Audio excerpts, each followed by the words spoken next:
Hi there, this is Ranjit, and in this video we'll be doing the full review for this Nokia 8.1, and I have been actually using this smartphone with my primary SIM for the last 11 days. So I'll be sharing my experience and I'll divide this review between the pros and cons, what I liked about this device and what are the things that I did not like with this device. And again, if you want to know more about this device, also check out my unboxing video where I show you what else comes in the box. But before that, here are the quick specs for the Nokia 8.1. As you can see, it is powered by the new Snapdragon 710 SoC. It has a 6.18 inch screen and it has 4 GB of RAM and 64 GB of internal storage, and other specs are on the screen for your reference. So let's now quickly jump between the pros and cons. First, let's talk about the pros, what I liked about this device.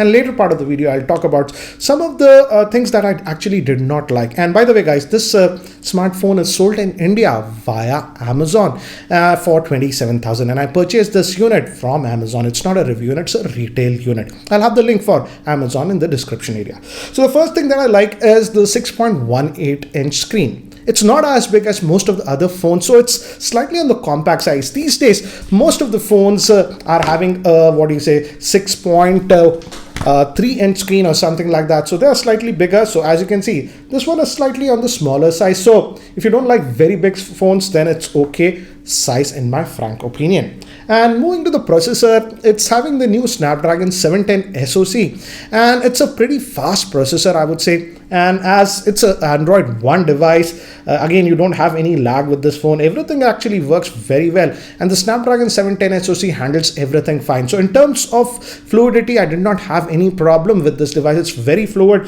no lag that I have noticed. So it's a very fast and fluid device. And also, now moving to the Android version, it has the Android Pie out of the box, and as it's Android One device, you don't have to worry too much about the update situation on this one.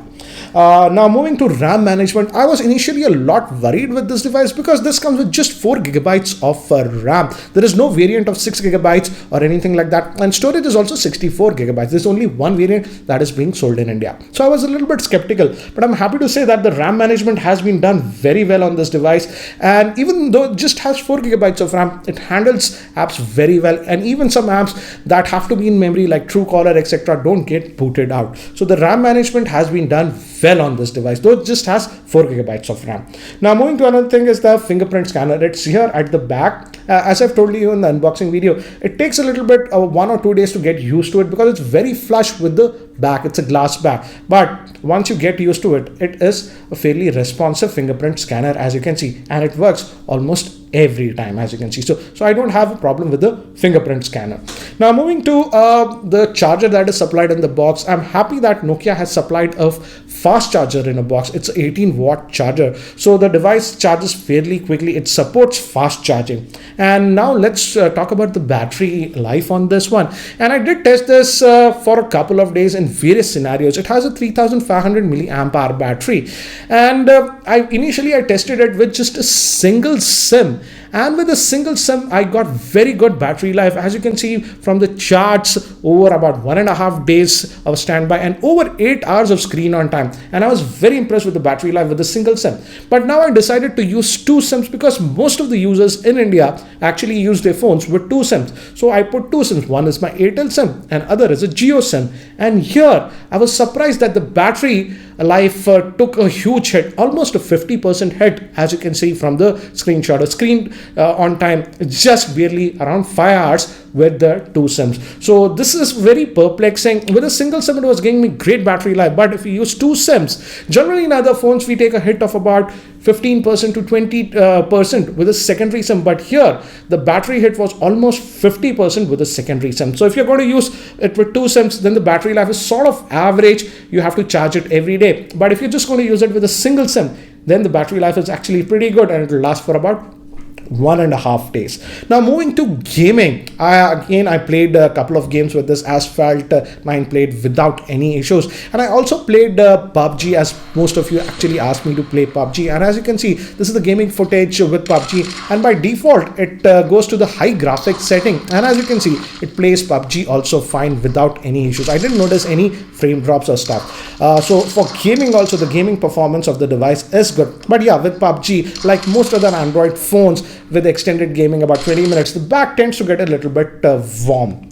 But the good thing is in regular usage, the handset was not getting warm. The only scenario where it was getting actually pretty warm was in the camera. Now let's talk about the camera, and if you look at it from the back, it has that dual camera setup with Zeiss optics, and the rear facing camera has a setup of 12 plus 13 megapixel, and for static shots where human subjects are not there, as you can see from these quick samples. Again guys, just pause it if you want, I'll be really quick because I have a lot of samples. As you can see, the performance is really good, but I also took sample shots with human subjects. Here I felt they can improve a little bit. The skin colors were a little bit off, especially in normal. I would say these are the normal shots, it came out good, but when I enabled the bokeh mode, it was artificially darkening the skin a little bit, and also the background in certain situations was getting overblown. So hopefully with the software update they can improve the bokeh mode, that is known as the live bokeh mode. In this, again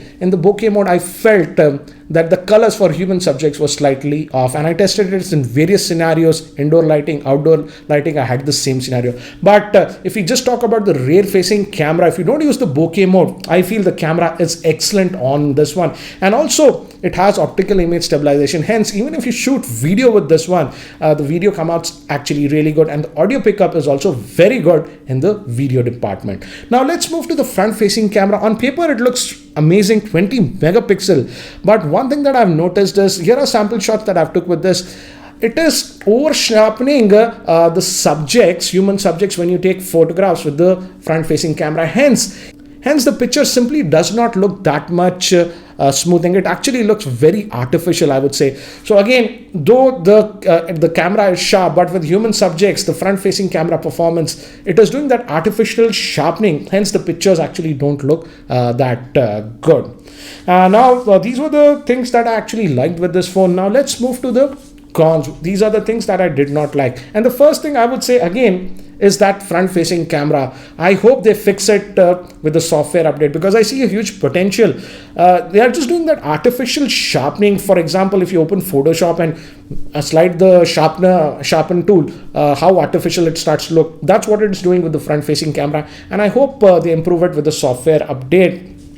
Now moving to another big con that I've noticed with this device is that, again, it's a Nokia device, so you expect that the build quality, everything really should be great about this. In terms of build quality, it's good. It doesn't give a creaking noise or anything and feels nice. But what I've noticed is, notice closely at the top, the paint is getting chipped up. It got chipped up at two places, and also from the bottom. So this is just with about 11 days of usage. I don't know what will happen after about 4 or 5 months of usage. So definitely they have compromised a little bit on the type of paint job that they have done, and already it is exposing it. So I don't like that. And also, considering the price point in India, this is priced at 27,000.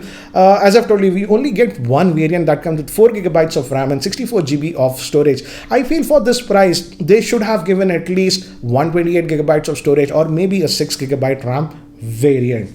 And moving to the speakers, for the most part, I would say it's having a single speaker here. It is fine, but I felt at times when I was watching a lot of YouTube videos, even at max volume, I felt the volume could have been slightly better. And one thing that I've noticed is that after 80%, if you keep the volume, and you have to actually keep it because the speaker is not too loud, the volume actually gets very shrill. Let me actually play back one of my own videos so that you can get an idea. As you can see, this is the max volume. Ranjit, and first of all, a very happy As you can see, to all of you. This is the first max volume, but it's simply not that loud, I would say, even at max volume. Let me just go. So I feel the speaker should have been a little bit louder, and maybe they should have given stereo speakers considering the price point of this device. Now, the next thing that I do not like about this device is that notch. The notch, I feel, is unnecessarily big, and it doesn't do anything useful. It doesn't even have a physical LED notification light. So again, if you like the notch, you might like it, but I feel the notch is unnecessarily big on this one. And even when you watch YouTube videos and stuff, the notch actually comes in the middle even when you maximize and stuff, and there is nothing that you can do about it as of now. So the notch is unnecessarily big on this phone. In fact, I would say they should have gone with the Nokia 6.1. That had a more elegant notch. Now moving to the earpiece also, the earpiece for the most part is fine, and cellular call quality, I forgot. Cellular call quality was fine both on Airtel and Jio. But if you talk about the earpiece, again here I had a problem. In a situation like this where there is no noise or anything, the volume level is fine. But in noisy situations, even at maximum volume, I felt that the earpiece volume could have been better. So, and many instances when I was outdoor on the streets, even at max volume, I had slight difficulty because the earpiece was not that loud. So what do I feel about this smartphone? This is priced at 27,000 rupees in India. I like the fact that it is coming with stock Android, so you don't have to worry about updates and stuff. And I like the rear facing camera. Hopefully they can improve the bokeh. If we compare it with the China price, for example, to give you a reference, the Nokia 5.1 in China was selling for about 10,000 and they launched it for 11,000 in India.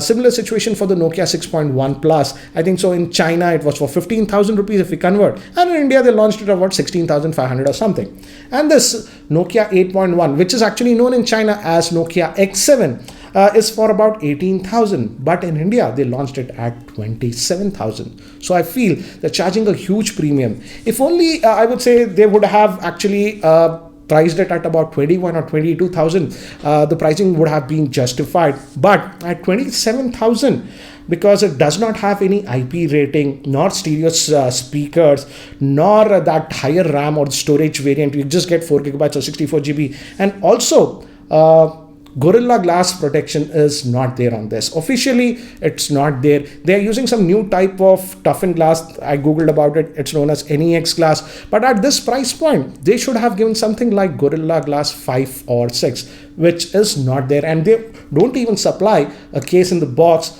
And actually, the paint is shipping. So I would say if you are buying this, get a case or something. So I feel it's actually a little bit overpriced. Especially in India, what Nokia is charging. Nokia is charging 27,000 for this one. But nevertheless, I would say the plus point about this device is stock Android experience. It's very fast and fluid, even though it just has 4 gigabytes of RAM. And the handset actually looks good. I hope they improve the front-facing camera performance with the, software update, because as of now, it looks very artificial on human subjects. And if you're buying this, definitely buy a case, because I'm worried about the chipping of the paint that is actually happening in just about 11 days of usage. So anyways, what do you think about this Nokia 8.1? Do you think it's overpriced or not? What do you think about this device? Do let me know in the comment section below. So guys, that's it for now for this review. And if you guys are still not subscribed to my YouTube channel, hit that subscribe button. This is Ranjit and I hope to see you in my next video. Take care, guys.